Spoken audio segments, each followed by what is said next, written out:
ஸ்ரீமதே ராமானுஜாய நமக. நாலாயிர திவ்ய பிரபந்தம் முதல் 1000. பெரியாழ்வார் பாசுரங்கள் 100 முதல் 102 வரை. அணைக்க அழைத்தல். அச்சோப்பருவம். 100ஆம் பாசுரம்.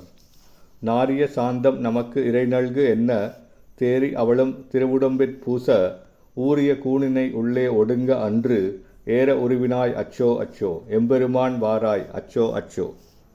நமக்கு மனம் வீசும் சந்திரம் சிறிது தருவாயாக என்று கூனியினிடத்தை கேட்டபொழுது அவளும் மனம் தெளிந்து உனது அழகிய உடம்பில் பூச நீண்ட காலமாக உள்ள அவளது கூனை நிமிர்த்து உருவியவனே, எங்கள் குரத்து அரசே, என்னை வந்து அணைத்திடல் வேண்டும்.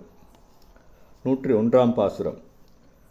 கழல் மன்னர் சூழ கதிர் போல் விளங்கி எழிலுற்று மீண்டே இருந்து உன்னை நோக்கும் கழலை பெரிது உடைத்துச் சோதனனை அழல விழித்தானே அச்சோ அச்சோ ஆழியங்கையனே அச்சோ அச்சோ.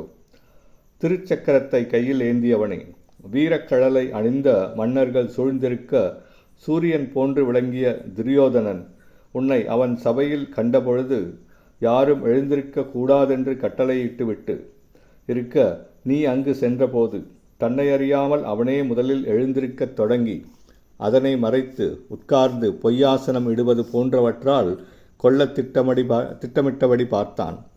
அப்போது உன் கோபம் தெரியும்படி நெருப்பாக பார்த்தவனே, என்னை வந்து அணைத்து கொள்ள வேண்டும். 102ஆம் பாசுரம்.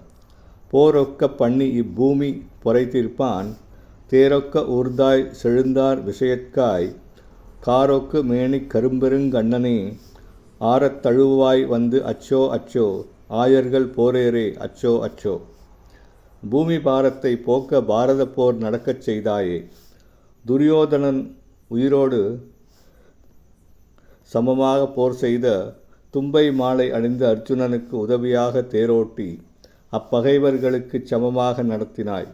மேகம் போன்ற திருமேனியில் கருத்த அகன்ற திருக்கண்களை உடையவனே, நீ ஓடி வந்து என்னை அணைத்துக்கொள். ஆயர்கள் போர்க்காளையே, என்னை அணைத்துக்கொள். ஸ்ரீமதே ராமானுஜாய நமக.